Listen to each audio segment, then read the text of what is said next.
Beginilah jadinya, jika seseorang yang mengabdikan hidupnya untuk negara harus berbalik melawan hukum demi menegakkan keadilan pribadi. Mayor Cakra, pelatih Kopassus legendaris yang disegani, mendapati adiknya tewas di tangan sindikat kriminal yang dipimpin oleh seorang polisi korup. Konflik ini bukan hanya soal balas dendam, tetapi juga pertarungan antara seorang prajurit sejati dan pengkhianat berseragam. Begini ceritanya. Saat itu, udara sore di Jakarta terasa pengap, dan bayangan-bayangan panjang mulai merayap di sadit-sadit gang sempit. Di salah satu gang tersebut, seorang pemuda tergeletak, napasnya tersengal-sengal. Darah membasahi seragamnya. Pemuda itu adalah Praka Satria. Di depannya, berdiri tegak Kapten Hendra. Seringai dingin menghiasi wajahnya. Kau pikir bisa main-main dengan bukti yang kau punya? Suara Hendra terdengar meremehkan. Kau prajurit idealis bodoh. Di dunia ini, yang kuatlah yang menang. Satria, meskipun sekarat, mencoba bangkit. Ia menggenggam ponselnya yang retak. Matanya menatap Hendra dengan penuh kebencian. Saya tidak akan diam, Kapten. Kejahatanmu harus terbongkar. Jawabnya lemah. Hendra tertawa, tawa yang menusuk hingga ke tulang. Ia melayangkan pukulan terakhir ke arah Satria, sebelum akhirnya meninggalkan pemuda itu tergeletak tak berdaya. Tak lama kemudian, nyawa Satria pun melayang. Di barak Kopassus, Mayor Cakra baru saja selesai melatih para prajuritnya. Ponselnya berdering, dan sebuah nama asing tertera di layarnya. Bribka Iwan. Iwan, dengan suara bergetar, menyampaikan kabar duka itu. Mayor, maafkan saya. Tapi Praka Satria telah tiada. Dunia Cakra seakan berhenti berputar, tangannya mengepal, hatinya terasa remuk. Ia adalah kakak sekaligus figur ayah bagi Satria, yang yatim piatu sejak kecil. Cakra segera meminta izin pulang, meninggalkan para prajuritnya dalam kebingungan. Setibanya di rumah duka, Bribka Iwan mendekati Cakra. Ia adalah sahabat terbaik Satria, dan juga seorang polisi yang jujur. Mayor, ada yang aneh dengan kematian Satria, bisik Iwan. Kami menemukan ponselnya yang rusak. Ada sebuah pesan video yang tertunda, dikirim ke nomor Anda. Cakra segera memeriksa ponselnya. Video itu adalah rekaman yang diambil Satria di gang tempat ia dibunuh. Cakra menyaksikan sendiri bagaimana Kapten Hendra mengancam adiknya. Di akhir video, ada pesan suara dari Satria. Maafkan saya, Bang. Saya tidak bisa diam melihat ketidakadilan di depan mata. Jika terjadi sesuatu padaku, ini adalah bukti. Kapten Hendra adalah orangnya. Air mata Cakra mengalir. Ini bukan lagi duka, melainkan amarah yang membara. Amarah yang lahir dari pengkhianatan, dari ketidakadilan, dari hilangnya nyawa adiknya. Cakra menatap nisan Satria, mengucapkan janji dalam hati. Aku tidak akan membiarkan kematianmu sia-sia, Satria. Aku akan mencari keadilan. Tidak peduli apapun yang terjadi.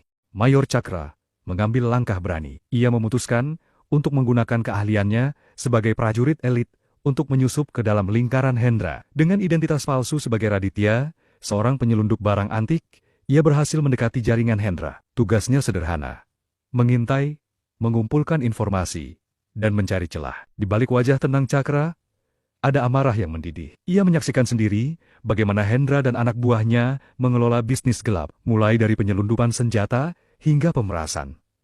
Setiap tindakan korup yang ia lihat menambah kebenciannya. Hendra, dengan kekuasaannya sebagai polisi, beroperasi di luar hukum, dilindungi oleh jabatannya. Cakra terus berkomunikasi secara rahasia dengan Bribka Iwan. Iwan, yang juga merasa jijik dengan korupsi di instansinya, setuju untuk menjadi mata-mata. Cakra memberikan detail-detail operasional sindikat Hendra, dan Iwan, dari dalam, mencari celah untuk mengakses data-data polisi. Mereka bekerja sama bak sepasang mata dan telinga, satu di jalanan, dan satu di dalam sistem. Kerjasama ini mulai membuahkan hasil. Iwan berhasil menemukan dokumen keuangan palsu dan laporan investigasi yang sengaja ditutup-tutupi oleh Hendra. Sementara itu, Cakra berhasil menguping percakapan-percakapan penting tentang pertemuan rahasia. Semua bukti mengarah pada satu kesimpulan. Kejahatan Hendra jauh lebih besar dari sekadar pembunuhan. Ia adalah dalang di balik jaringan kriminal yang terorganisir. Namun, Hendra tidak bodoh. Ia mulai merasakan ada yang tidak beres. Beberapa informasinya bocor, dan beberapa transaksi rahasianya terganggu. Hendra mulai membersihkan jaringannya, membuat Cakra dan Iwan harus bergerak lebih cepat, lebih hati-hati. Ketegangan meningkat, dan setiap kali mereka berkomunikasi, mereka harus menggunakan kode-kode rumit. Mereka tahu, satu kesalahan saja bisa membahayakan nyawa mereka, dan yang paling penting, membahayakan seluruh misi balas dendam untuk Satria. Misi Cakra dan Iwan mencapai titik krusial. Mereka mendapatkan informasi tentang keberadaan sebuah hard drive di gudang rahasia Hendra, yang berisi rekaman CCTV dari berbagai sudut di kota, termasuk rekaman saat Satria dibunuh. Cakra memerintahkan Iwan untuk menyusup ke gudang tersebut dan menyalin data itu. Iwan menyusup ke gudang di bawah kegelapan malam. Ia berhasil menemukan hard drive itu dan mulai menyalin data. Namun, saat proses penyalinan hampir selesai, alarm berbunyi. Anak buah Hendra memergokinya. Iwan berusaha kabur, tetapi ia dikeroyok. Mereka memukulinya dan menemukan identitas aslinya. "Jadi kau, mata-matanya!" teriak salah satu anak buah Hendra. Mereka menyeret Iwan ke hadapan Kapten Hendra. Hendra tersenyum sinis melihat Iwan yang tak berdaya. "Aku sudah menduga ada tikus di instansiku. Dan kau adalah tikus yang paling berani," ujarnya sambil menodongkan pistol ke kepala Iwan. "Di mana bosmu? Mayor Kopassus yang sok jagoan itu?" Iwan hanya bisa terdiam. Darah menetes dari bibirnya. Tiba-tiba, suara tenang dan dingin memecah keheningan. "Dia ada di sini." Hendra. Cakra muncul dari balik bayangan, matanya tajam dan penuh amarah. Hendra terkejut. "Jadi kau dalangnya, Mayor? Kau pikir kau bisa bermain-main denganku?" Cakra tidak menjawab. Ia hanya melangkah maju, tangannya menggenggam belati dengan erat. "Kau telah membunuh adikku, Hendra. Kau telah mengambil sesuatu yang paling berharga dariku. Malam ini, kau akan membayar semuanya." Pertarungan sengit terjadi. Cakra, dengan gerakan cepat dan mematikan khas Kopassus, melumpuhkan anak buah Hendra yang menghindari tembakan dan serangan Hendra dengan lincah. Keduanya bertarung layaknya dua predator. Satu untuk bertahan hidup, satu untuk membalas dendam. Akhirnya, Cakra berhasil melukai Hendra. Namun, dalam kekacauan itu, Hendra berhasil melarikan diri, berteriak, "Ini belum berakhir, Cakra." Cakra tidak mengejar. Ia fokus pada Iwan, ia membebaskan Iwan, menopangnya, dan membawanya ke tempat aman. Mereka berhasil membawa hard drive yang berisi semua bukti yang mereka butuhkan. Pagi harinya, Cakra menemui atasan Kapten Hendra, seorang jenderal yang dikenal sangat dihormati. Cakra memperlihatkan semua bukti yang mereka kumpulkan.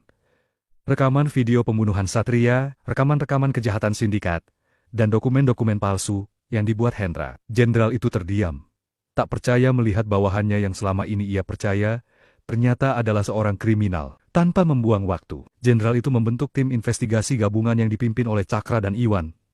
Mereka bergerak cepat, mengepung markas besar sindikat Hendra yang ternyata berada di sebuah gudang tua di pelabuhan. Terjadi baku tembak yang menegangkan. Anak buah Hendra berusaha melawan, tetapi mereka tak sebanding dengan prajurit Kopassus dan tim gabungan yang sudah terlatih. Kapten Hendra, yang menyadari dirinya terkepung, berusaha melarikan diri dengan perahu motor cepat. Namun, ia tak sadar Cakra sudah menunggunya di dermaga. "Kau tidak akan lolos, Hendra!" teriak Cakra, memegang pistolnya. "Ini untuk Satria, untuk semua orang tak bersalah yang kau bunuh." Hendra, yang sudah kelelahan dan terluka, mengangkat tangannya. Ia tahu, di hadapan Mayor Cakra yang penuh amarah, ia tidak akan bisa menang. Hendra ditangkap dan digiring ke markas. Penangkapan Kapten Hendra menjadi berita besar, menggemparkan seluruh negeri. Investigasi lebih lanjut mengungkap kejahatan Hendra yang lebih besar, menyeret puluhan pejabat korup lainnya ke penjara. Mayor Cakra dan Bribka Iwan diakui sebagai pahlawan, mendapatkan penghargaan atas keberanian mereka. Beberapa hari kemudian, Cakra pergi ke makam Satria. Ia membawa seikat bunga mawar putih dan meletakkannya di atas nisan adiknya. "Keadilan sudah ditegakkan, Satria," bisik Cakra. Suaranya dipenuhi ketenangan. "Sekarang kau bisa beristirahat dengan tenang." Ia menatap langit. Hatinya terasa lebih ringan. Cakra kembali ke barak Kopassus, tidak lagi sebagai prajurit yang dipenuhi amarah, tetapi sebagai pelatih yang bijaksana. Ia mengajarkan para prajurit muda tentang arti sesungguhnya dari keberanian dan integritas. Ia tahu, di setiap langkahnya, adiknya, Satria, akan selalu hidup di hatinya. Dan ia akan terus berjuang untuk kebenaran, memastikan tidak ada lagi nyawa tak bersalah yang menjadi korban kejahatan. Inilah alasan bahwa keberanian dan integritas akan selalu menang melawan korupsi dan ketidakadilan. Cerita Mayor Cakra dan Praka Satria mengajarkan bahwa meskipun dalam kegelapan, ada kekuatan dalam berpegang teguh pada prinsip dan nilai-nilai kebenaran. Kematian Satria bukanlah akhir, melainkan awal dari perjuangan Cakra, yang menunjukkan bahwa satu tindakan keberanian, sekecil apapun, dapat memicu perubahan besar. Pada akhirnya, keadilan akan selalu menemukan jalannya, meskipun harus melalui jalan yang sulit dan penuh pengorbanan. Membuktikan bahwa dedikasi pada kebenaran lebih kuat daripada kekuasaan dan kejahatan.